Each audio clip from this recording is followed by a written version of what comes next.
क्या चुनाव का मतलब सिर्फ हार या जीत होता है, या फिर ये एक विज्ञान है, विश्वास जीतने का और शासन देने का? आज हम इसी विज्ञान की परतें खोलेंगे लखनऊ छावनी विधानसभा क्षेत्र के आईने में।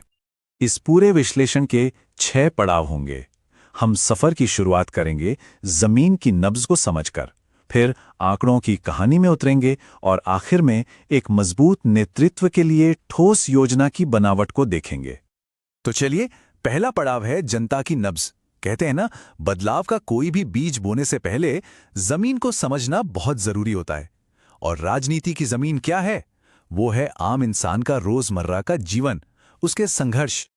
तो हम बात कर रहे हैं लखनऊ छावनी की, उत्तर प्रदेश के ठीक दिल में बसी एक शहरी सीट जहां ब्राह्मण समुदाय की एक बड़ी आबादी रहती है। किसी भी रणनीति की नींव रखने के लिए सबसे पहले उस जगह की जमीन को, वहां के लोगों को समझना पड़ता है। तो यहाँ के लोगों के लिए रोज की सबसे बड़ी परेशानी क्या है? वो कौन सी बातें हैं जो उन्हें रोज चुभती हैं? देखिए, टूटी हुई सड़कें हैं, रुके हुए सीवर हैं, और ट्रैफिक का वो आलम है जो लोगों का समय और सब्र दोनों ही खत्म कर देता है।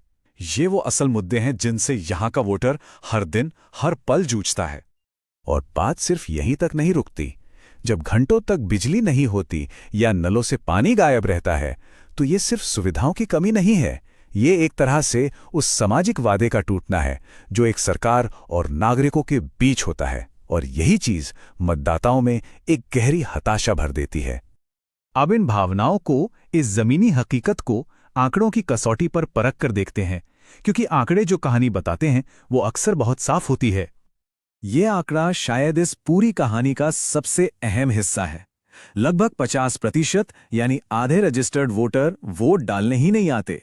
सोचिए, एक खामोश बहुमत है जो घर पर बैठा है। ये सिर्फ एक नंबर नहीं है, ये मतदाताओं की सिस्टम से गहरी उदासीनता का एक बहुत बड़ा संकेत है, और हर उम्मीदवार के लिए सबसे पहली चुनौती। आइए अब जरा डैशबोर्ड पर नजर डालते हैं। 2022 में कुल मतदाता थे 3,68,000 से कुछ ज्यादा। विजेता रहे बीजेपी के ब्रजेश पाठक, और जीत का मार्जिन देखिए, लगभग 40,000 वोट, जो कि करीब 20% है। और अगर हम यहाँ की सामाजिक बनावट को देखें, तो ब्राह्मण और पंजाबी सिख समुदाय की आबादी सबसे ज्यादा है। अगर हम पिछले 7 चुनावों की लंबी तस्वीर देखें, तो एक पैटर्न साफ उभरता है। बीजेपी ने अपनी पकड़ लगातार मजबूत की है और जीत का अंतर भी धीरे धीरे बढ़ा है। समाजवादी पार्टी लगातार दूसरे स्थान पर तो रही है, पर वो इस अंतर को कभी पाट नहीं पाई। हाँ, 2012 में कांग्रेस की जीत एक अपवाद जरूर थी, पर उसके अलावा ये सीट बीजेपी का एक मजबूत गढ़ नजर आती है। ये बार चार्ट कहानी को और भी साफ कर देता है। देखिए, 2017 में बीजेपी का वोट शेयर था करीब 51%, जो 2022 में बढ़कर लगभग 55% हो गया। वहीं समाजवादी पार्टी के वोट शेयर में बहुत मामूली बढ़त हुई। ये आंकड़े दिखाते हैं कि बीजेपी के जनाधार को चुनौती देना यहां कितना मुश्किल रहा है। तो अब सवाल ये है कि ये आंकड़े हमें क्या बता रहे हैं? इनके पीछे कौन से पैटर्न काम कर रहे हैं? चलिए अब इस राजनीतिक व्यवस्था की संरचना को थोड़ा गहराई से समझते हैं। देखिए, कुछ मुख्य बातें हैं। पहली, लगातार कम मतदान जो हमने देखा, ये मतदाताओं की उदासीनता का साफ संकेत है। दूसरी, जातिगत वोटिंग बहुत अहम है। ब्राह्मण वोट बैंक बीजेपी के पक्ष में जाता दिखता है। तीसरी और सबसे जरूरी बात, चुनाव का पूरा नैरेटिव नागरिक समस्याओं पर टिका है। और हां, विपक्ष का बिखरा होना भी एक बड़ा कारण है। तो लड़ाई का मैदान कैसा है? एक तरफ है सत्ताधारी दल, जिसके पास एक बड़े नेता का चेहरा है, एक मजबूत सांगठनिक ढांचा है और संसाधनों की कोई कमी नहीं। दूसरी तरफ चैलेंजर के लिए मौका कहां है? मौका है लोगों की उन अनसुनी शिकायतों में, उन अधूरे वादों में जिन्हें अभी तक पूरा नहीं किया गया।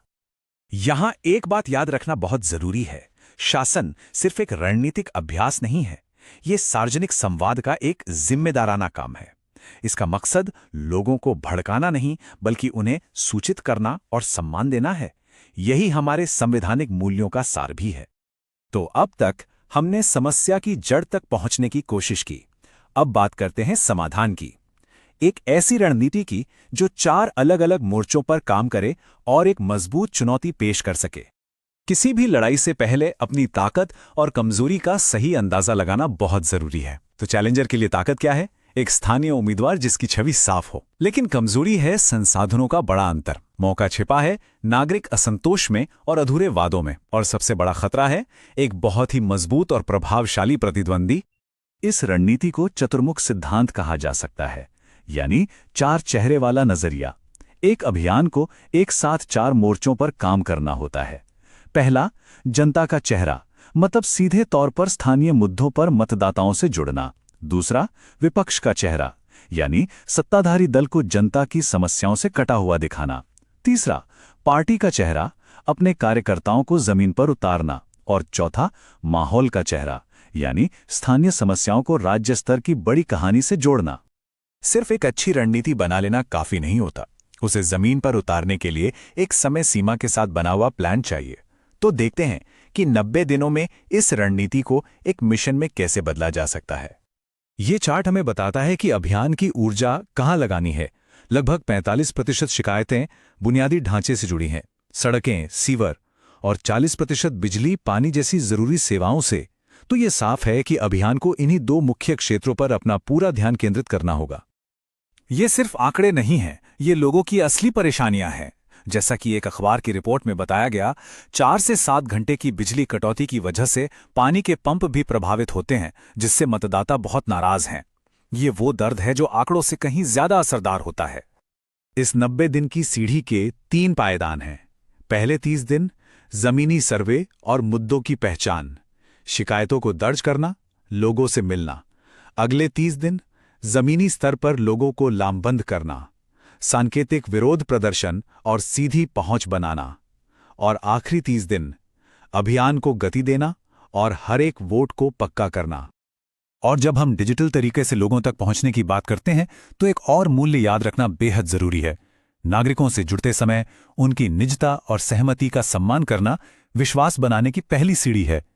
ये अब सिर्फ एक नैतिक जिम्मेदारी नहीं, बल्कि भारत के डेटा संरक्षण ढांचे के तहत एक कानूनी जरूरत भी है। तो अंत में ये पूरा विश्लेषण और सारी रणनीति एक ही चीज पर आकर टिक जाती है, विश्वास। ये एकमात्र ऐसी मुद्रा है जिसे पैसे या ताकत से बनाया नहीं जा सकता, इसे सिर्फ कमाया जा सकता है। तो आखिरी और सबसे बड़ा सवाल यही बचता है, आज के दौर में जहां अपार संसाधन और शक्तिशाली नैरेटिव मौजूद हैं, एक आम मतदाता का भरोसा असल में कैसे जीता जाता है? शायद इसका जवाब यह है कि उनकी रोजमर्रा की समस्याओं को अपनी राजनीति का केंद्र बनाकर और उन्हें हल करने का एक भरोसेमंद खाका पेश करके। यदि आप एक जन केंद्रित नेता बनना चाहते हैं और अपने निर्वाचन क्षेत्र का उत्थान करना चाहते हैं, तो blueprintstrategies.ai से mgr@blueprintstrategies.ai पर संपर्क करें या 08042041602 पर कॉल करें। राजनीति से परे उद्देश्य।